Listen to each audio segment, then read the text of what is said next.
ఎక్కడో ముంబైలో ఉన్నటువంటి ఒక నటిని తీసుకొచ్చి ఆంధ్రప్రదేశ్లో కేసులు పెట్టించి ఆంధ్రప్రదేశ్లో పెట్టుబడులు పెట్టేటువంటి వారిని భయభ్రాంతులకు గురి చేసి ఆంధ్రప్రదేశ్లో పెట్టాల్సినటువంటి పెట్టుబడులు కూడా మహారాష్ట్రకు తరలిపోయాయనేటువంటి ఒక చర్చ మనం చూసాం. తమ స్వార్థం కోసం తమకు మేలు జరిగే విధంగా అవతల ప్రజలు నాశనం అయిపోయినా, అవతల ఇంకో పార్టీలు నాశనం అయిపోయినా, రాష్ట్రం నాశనం అయిపోయినా మాకేం సంబంధం లేదన్నట్టుగా వ్యవహరిస్తున్నటువంటి తీరు మనం చూస్తూ ఉన్నాం. ఇప్పుడు జనసేన పార్టీ తిరుపతి ఇన్ఛార్జ్ అనేటువంటి కిరణ్ రాయల్కి సంబంధించినటువంటి వ్యవహారం, ఒక మహిళతో ఆయన ఏ రకంగా ₹1 పైగా డబ్బులు తీసుకున్నాడు, నగలు తీసుకున్నాడు, మరి ఆమెను ఏ రకంగా భయపెడతా ఉన్నాడో ఆయన మాట్లాడినటువంటి వీడియోలు ఆడియోలు అన్నీ కూడా పెద్ద ఎత్తున వైరల్ అవుతున్నాయి. అవన్నీ మనం చూస్తూ ఉన్నాం కూడా. ఈ క్రమంలో ఆ మహిళ ప్రెస్ మీట్ పెట్టి మీకు అర్ధాయుష్యం అని చెప్తా ఉన్నాడు, మీ పిల్లలు బయటకు వస్తారు కదా, ఆ పిల్లల్ని చంపేస్తానని చెప్తా ఉన్నాడు, ఒకరిని చంపినా, ఇద్దరిని చంపినా, ముగ్గురిని చంపినా ఒకటే శిక్ష అని చెప్తా ఉన్నాడు, 3 నెలలు తిరిగి బయటకు వస్తానని చెప్తా ఉన్నాడు.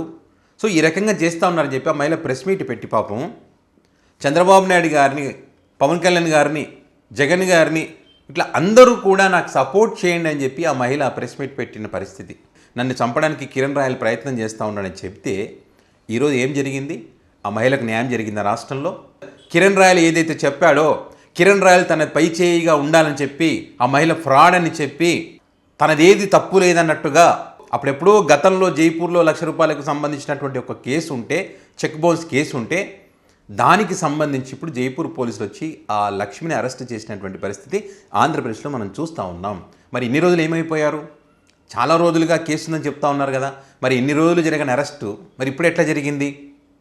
₹1,00,000 చెక్ బౌన్స్ కోసము ఢిల్లీలో చక్రం తిప్పారంటే లీడర్లు. ఎంత దారుణమో చూడండి. ఇంత దారుణం చూడండి. ఒక మహిళని ఇబ్బంది పెట్టడం కోసం ఒక మహిళ నిజాలన్నీ బయట పెడుతుందని చెప్పి, ఇంకా ఆధారాలు చాలా ఉన్నాయి, ఇంకా బయట పెడతాను కిరణ్ రాయల్కి సంబంధించి, నేను ఒక్కదాన్నే కాదు బాధితురాలు, ఇంకా చాలామంది ఉన్నారు, వాళ్ళందరూ కూడా బయటకు వస్తారని చెప్పి ఆ మహిళ చెప్పినటువంటి క్రమంలో ఇవన్నీ కూడా బయటకు వస్తాయని చెప్పి ఆ మహిళని అరెస్ట్ చేసి ఇంకా ఎవరు కూడా బయటకు రాకూడదు, వస్తే ఇదే రకంగా ఉంటుందని చెప్పి ఒక సిగ్నల్ కూడా వీళ్ళు ఇచ్చినటువంటి పరిస్థితి. ₹1,00,000 సంబంధించి చెక్ బౌన్స్ కేసులోనే ఆమెను అరెస్ట్ చేస్తే మరి ₹1,00,000 పైగా డబ్బులు ఇవ్వాలని చెప్పి వాటికి సంబంధించిన ఆధారాలు ఉన్నాయి. అంటే 420 కేసు మోసం చేశాడు, నమ్మించి మోసం చేశాడు. అదేవిధంగా అటెంప్ట్ మర్డర్ కూడా ప్రయత్నం చేస్తూ ఉన్నాడు చంపడానికి, దానికి సంబంధించిన ఆధారాలు ఉన్నాయి. ఆమె ఇంటి చుట్టూ తిరిగాడు, దానికి సంబంధించిన వీడియోలు ఉన్నాయి. ఆమెతో గోల్డ్ చైన్ మెడల్ వేపించుకున్నటువంటి వీడియోలు కూడా ఉన్నాయి. ఈయన మాట్లాడినటువంటి మాటలు ఉన్నాయి భయపెడుతున్నట్టు. ఇంతకన్నా ఆధారాలు ఏం కావాలి? ఇన్ని ఆధారాలు ఉంటే ఆంధ్రప్రదేశ్లో కనీసం ఎవరైనా ఒక పోలీస్ స్టేషన్లో కేసు నమోదు చేసి ఆ వ్యక్తిని కనీసం విచారణ చేశారా? కనీసం ఆ మహిళకి ఏం జరిగింది, నిజంగా జరిగిందా లేదన్న విచారణ చేశారా?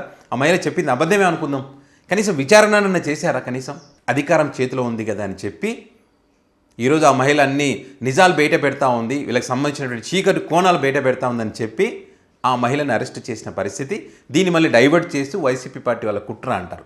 మీరు లంగ పనులు చేసి, మీరు తప్పులు చేసి, మీరు మోసాలు చేసి, మీరు మహిళను వాడుకొని మీరు ఒక మహిళను మోసం చేస్తే వాళ్ళ తప్పు అని చెప్పి మళ్ళీ డైవర్ట్ పాలిటిక్స్ చేస్తారు.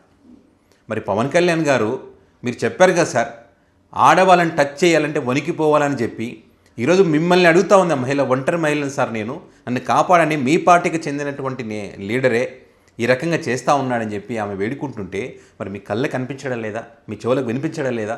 కనీసం ఏం జరిగిందని విచారణ చేయాల్సినటువంటి అవసరం మీకు లేదా? మరి ఎవరో అసభ్యకరమైన పోస్టులు పెట్టారంటేనే, ఆడవాళ్ళ గురించి ఏదో పెట్టారంటేనే వాళ్ళని అరెస్ట్ చేస్తూ ఉన్నారా మీరు? మరి ఇది కళ్ళకి కనిపెట్టడం లేదా?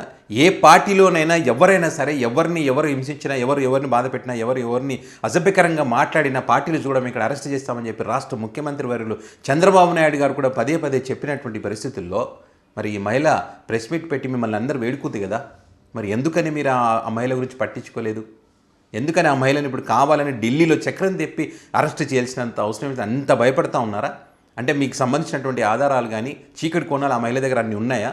వాటన్నిటినీ ఆ ఆధారాలను చెరిపేసేందుకు అరెస్ట్ చేస్తారని ఇప్పుడు చర్చ కూడా జరుగుతూ ఉంది కదా, మరి అది నిజం అనుకోవాలా? ఇప్పుడు కళ్ళ ముందు అనేక ఆధారాలు, సాక్ష్యాలు కనిపిస్తున్నటువంటి క్రమంలో పార్టీ నుండి ఆ వ్యక్తిని సస్పెండ్ చేయకుండా మళ్ళీ ఆ వ్యక్తికి సపోర్ట్ చేస్తూ మళ్ళీ ఆ పార్టీకి చెందినటువంటి అధికార ప్రతినిధి రాయపాటి అరుణ ఆ మహిళ మాట్లాడినటువంటి మాటలు ఇది రకంగా మాట్లాడతారా? ఒక మహిళకు సంబంధించి సపోర్ట్ చేయాల్సినటువంటి ఆ మహిళ పార్టీ నుంచి ఆ కార్యక్రమాలకు దూరంగా ఉండమని చెప్పాము అంటే ఇంకా ఫ్రీ హ్యాండ్ దొరికింది కిరణ్ రాయల్కి, ఇంకా ఏ రకంగా ఉంటాడో చూడండి అంటే ఎంత దారుణం అండి ఆ మాటలు.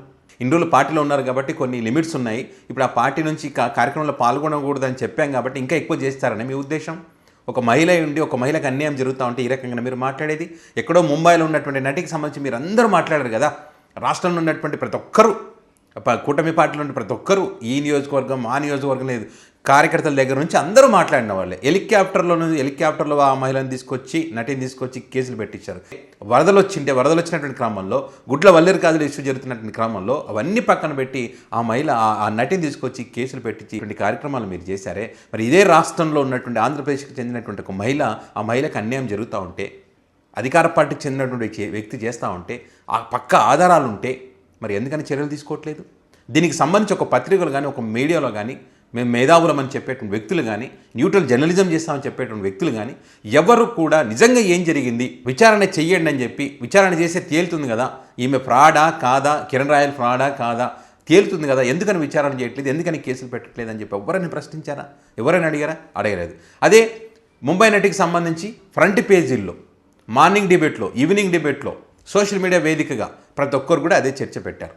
మీరు ఇప్పుడు అధికారంలో ఉన్నాం కదా అని చెప్పి మీరు చెప్పింది నడుస్తుండొచ్చు ప్రస్తుతానికి, కానీ మీరు చేస్తున్న అన్యాయాలకు, మీరు చేస్తున్నటువంటి మోసాలకు ఖచ్చితంగా శిక్ష అనుభవించి తీరాల్సిందే. కర్మ ఫలితం అనేటువంటిది దాన్ని అనుభవించి తీరాల్సిందే, దాన్ని తప్పించుకోవడానికి అవకాశమే లేదు. ఎందుకంటే పవిత్ర పుణ్యక్షేత్రమైనటువంటి తిరుపతిలో ఉండి మీరు చేస్తున్నటువంటి అరాచకాలు, మోసాలు, ఇవన్నీ కూడా మహిళలను వేధించడం, ఇవన్నీ కూడా ఆ తిరుపతి వెంకన్న స్వామి అన్నీ చూస్తూ ఉన్నాడు. ఖచ్చితంగా శిక్ష పడేటువంటి కాలం, ఖచ్చితంగా మీరు చట్టాల నుంచి, న్యాయాల నుంచి తప్పించుకున్నా కూడా ఆ భగవంతుడి నుంచి మాత్రం మీరు తప్పించుకోలేరనేటువంటి గుర్తుపెట్టుకోండి. ఇది మంచి ప్రభుత్వం, మహిళలకు మేలు చేసే ప్రభుత్వం, రాష్ట్ర ప్రజలను ఆదుకునేటువంటి ప్రభుత్వం అని మీరు చెప్తా ఉన్నారే. మరి ఆ రకంగా ఎక్కడైనా జరుగుతూ ఉందా? మంచి ప్రభుత్వాన్ని చెబుతూ ముంచే ప్రభుత్వంగా తయారైనటువంటి పరిస్థితి. ఒక్క మహిళకు మీ పార్టీ నాయకుడి నుంచి అన్యాయం జరిగితే ఆ మహిళకు కూడా న్యాయం చేయలేనటువంటి పరిస్థితిలో మీరు ఉన్నారు. ఇక రాష్ట్ర ప్రజలకు, రాష్ట్ర మహిళలకు ఏ రకంగా మేలు చేస్తారనేటువంటి ప్రశ్నలు తలెత్తుతూ ఉన్నాయి. వాటికి మీరు సమాధానం చెప్పాల్సినటువంటి అవసరం ఉంది. సో నిజంగా మీరు మహిళల పట్ల గౌరవం ఉంటే, నిజంగా మీరు రాష్ట్ర ప్రజలను, రాష్ట్ర మహిళలను కాపాడుకోవాలనే ఆలోచన మీ మనసులో ఉంటే కనుక ఖచ్చితంగా ఆ మహిళకు, ఇప్పుడు ఎవరైతే కిరణ్ రాయల్ బాధితురాలు లక్ష్మి ఎవరైతున్నారో ఆ మహిళకు న్యాయం చేయండి. నిజంగా ఆమె పైన కనుక కేసులుంటే మోసం చేసినట్టు వాటికి సంబంధించిన శిక్ష ఖచ్చితంగా ఆమె అనుభవిస్తుంది. కానీ కిరణ్ రాయల్ చేసినటువంటి దానికి ఖచ్చితంగా శిక్ష అనుభవించి తీరాల్సిందే. ఆ కేసులు చూపిస్తే ఆమె ఫ్రాడ్ అని చెప్పినంత మాత్రాన కిరణ్ రాయల్ చేసినటువంటి మోసం కానీ, కిరణ్ రాయల్ చేసినటువంటి ఫ్రాడ్ కానీ ఇది మర్చిపోతారు అనుకుంటే మాత్రం భ్రమ. ఖచ్చితంగా కిరణ్ రాయల్ చేసినటువంటి తప్పుకు సంబంధించి శిక్ష పడే విధంగా, పార్టీని సస్పెండ్ చేసే విధంగా పవన్ కళ్యాణ్ గారు నిర్ణయం తీసుకుంటారని చెప్పి ఇప్పటికీ కూడా ఆంధ్రప్రదేశ్ ప్రజలు ఎదురు చూస్తూ ఉన్నారు. ఒకవేళ తీసుకోకపోతే కనుక ఖచ్చితంగా ప్రజా కోర్టులో శిక్ష తప్పదనేటువంటిది గుర్తుపెట్టుకోవాల్సినటువంటి అవసరం ఉంటుంది.